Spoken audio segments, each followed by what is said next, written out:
आश्रम में प्रवेश कर जाते हैं। आश्रम में प्रवेश किया और जैसे देखा उन्होंने ऋषि राज की कुटिया में जब झाड़ा लिया तो धन पाया गया।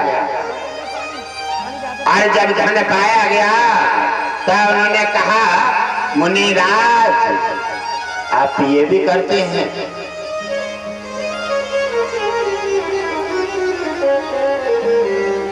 आप नाना प्रकार से धन लुटवाते हैं और फिर हिस्सा लेते हैं। बार बार ऋषिराज पर वार करने लगे और राजा के सैनिक ऋषिराज को पकड़ के आश्रम से राजा के राज्य में ले आए। आकर के उन्हें भागसी में डाल देते हैं और भागसी में डाल दिया उन्हें। भागसी में जब पड़ जाते हैं और उधर उन्होंने देखा कि समय व्यतीत हो गया है और सुबह दरबार लगा। सुबह के दरबार में ऋषिराज को उपस्थित किया गया राजा के सामने।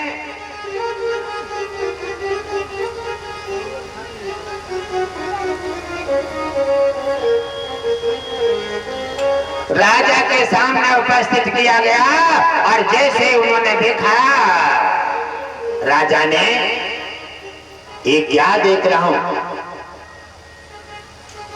इन ऋषिराज को क्यों उपस्थित किया गया है? उन्होंने कहा, ये ऋषिराज की कुटिया में डाकू सहित धन पाया गया है और इसीलिए इन ऋषिराज को उपस्थित किया गया है। उन्होंने कहा, हे मुनिराज, क्या ये मंत्री जो कह रहे हैं ये सत्य है? कहने लगे, हाँ राजन, धन हमारी कुटिया में पाया गया, परंतु हम ये जानकारी नहीं ले पाए कि ये डाकू हैं या फिर पीछे आने वाले डाकू थे। उन्होंने हमें भ्रमित कर दिया और इन्होंने आकर के धन को प्राप्त कर लिया है।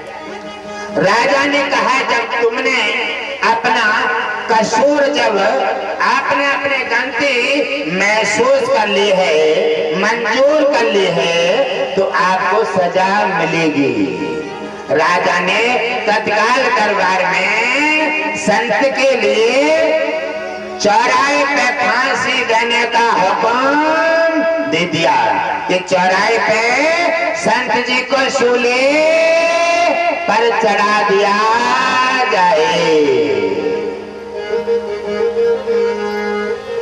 जब राजा का आदेश मिला संत जी को सूली पर चढ़ाया जाए और सैनिक ले जाते हैं और सैनिक में जाकर घसीटते हुए चौराहे की ओर ले जाते हैं।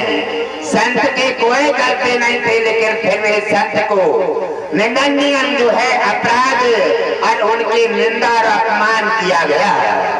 संत जी ने फिर भी उन सारी चीजों को, अपराध को अपने में समाप्त करते हुए और फिर भी शांति का दान देते रहे। और जब जाकर के पुलिस वालों ने उन्हें सूली पर चढ़ा करके और ऋषिराज को सूली पर चढ़ा देते हैं और अपने वहां से हट जाते हैं। दो पुलिस वालों का पहरा लग जाता है और उधर सूली पे चढ़ाने के बाद धीरे धीरे 5 घंटे व्यतीत हो जाते हैं। 5 घंटे व्यतीत हो गए, लेकिन सूली ने कोई छेदन नहीं किया।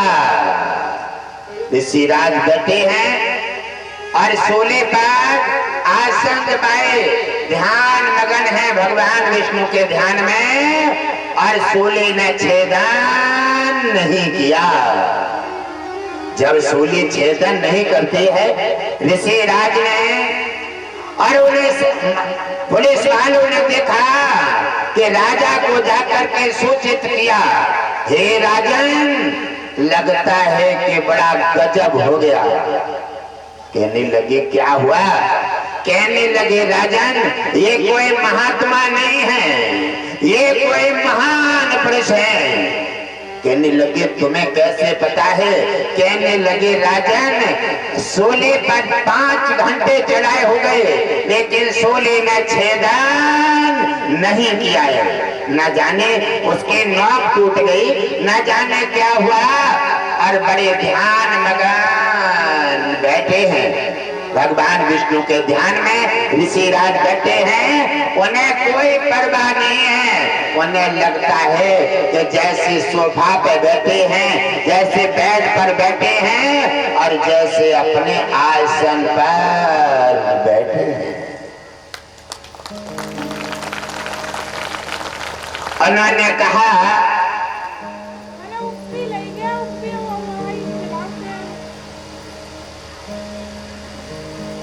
कि ऐसी व्यवस्था में जाकर के जब ऐसा हुआ है, राजा ने जब सुना तो राजा वहां से चीख करके अपना सिंहासन छोड़ करके नंगे पैर, राजा को पसीना आ गया और दौड़ कर पहुंचा चौराहे पे और ऋषिराज की ओर देखा।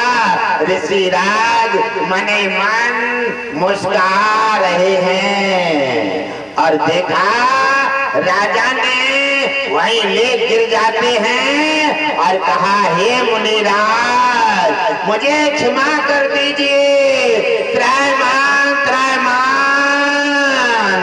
रक्षा करो।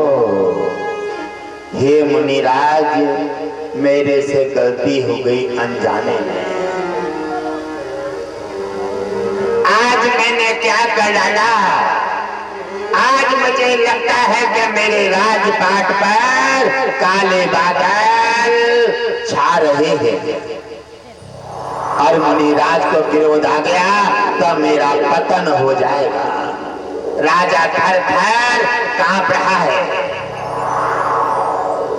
मुनिराज मुस्कुराए, कहने लगे, राजन घबराओ ना, तुमने शूली पर चढ़ा करके जो मुझे कष्ट दिया है, इसमें तुम्हारा कोई दोष नहीं है, क्योंकि आपने तो अपने राजा होने का फर्ज अदा किया है। राजा का कर्तव्य है। मैंने जब अपनी गलती महसूस कर ली तो धन पाया गया तो आपने मुझे शूली का हुक्म दे दिया। आपने राजा होने का फर्ज अदा किया है, आपकी इसमें कोई भी गलती नहीं है और मैंने तुम्हें क्षमा कर दिया है।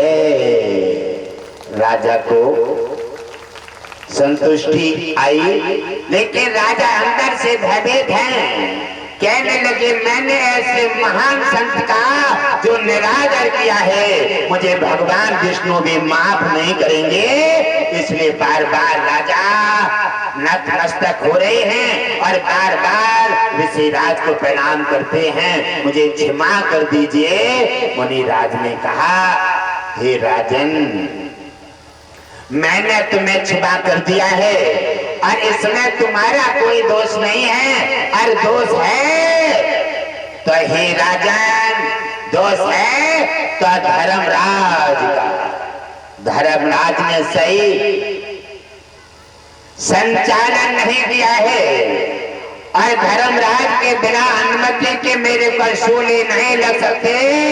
यदि धर्मराज अपनी कुर्सी पर अगर सो रहा है तो उसे कुर्सी पर रहने का कोई अधिकार नहीं है।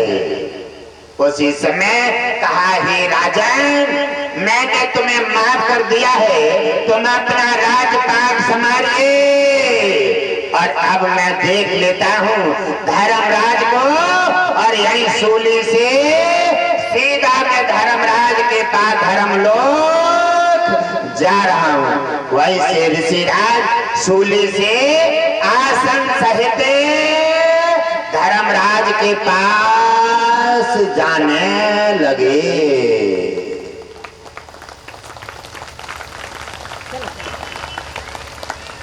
और जैसे देखा धर्मराज ने देखा कि कोई संतमय शरीर के यहाँ पर धर्मलोक में पधार रहे हैं। कहने लगे, ये क्या होने वाला है? यहाँ कोई भी प्राणी जीवित नहीं आता है। आज ऋषिराज शरीर के सहित यहाँ धर्म लोक में कैसे पधार रहे हैं? कोई अनहोनी होने वाली है। और धर्म लोक में जैसे ऋषिराज ने प्रवेश किया और उसी समय धर्मराज अपने सिंहासन पर बैठे हैं और देखा धर्मराज ने उठ करके ऋषिराज को प्रणाम किया और कहा, मुनिराज, आज आपने धर्मलोक की परंपरा को क्यों उल्लंघन कर दिया है? उन्होंने उत्तर दिया, ये तुम मेरे से पूछना चाहते हो? और हे धर्मराज, आज तुमसे मुझे बहुत सी बातें पूछना है, इसलिए आज मैं शरीर के आपके धर्मलोक में आया हूँ। कहने लगे, आप मेरे से क्या पूछना चाहते हैं? और मैं तो यहाँ धर्मलोक का राजा हूँ, धर्मराज। यहाँ मेरे से पूछने का किसी मानव के लिए साहस नहीं है। तो मुनिराज ने कहा, हे धर्मराज, अब तुम्हारे बोलने का और तुम्हारा अधिकार अब खत्म हो गया है। अब हमारे सुनने का तुम्हें अधिकार है। अब हमारा बोलने का समय है। और हे धर्मराज, सुनिए और हो सके तो उत्तर दे दीजिए, वरना